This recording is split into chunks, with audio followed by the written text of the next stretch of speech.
I'm going to be showing you how to fix missing donation buttons in Please Donate in Roblox. So here's how to fix that problem. So the common reasons for donations button not appearing is you don't own the donation game pass, or Roblox failed to load your inventory. A server bug or lag in the game could also be helping with that, and if you're using a mobile device that isn't displaying buttons correctly.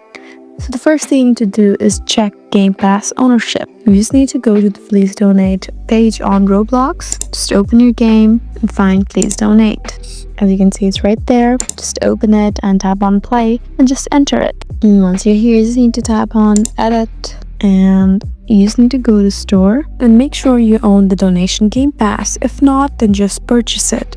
You can also try rejoining the game after the purchase and see if it works. Just leave the server and rejoin again. And sometimes the button only appears after the game reloads. So that's probably the most plausible problem. So this way you can successfully fix missing donation buttons and Please Donate.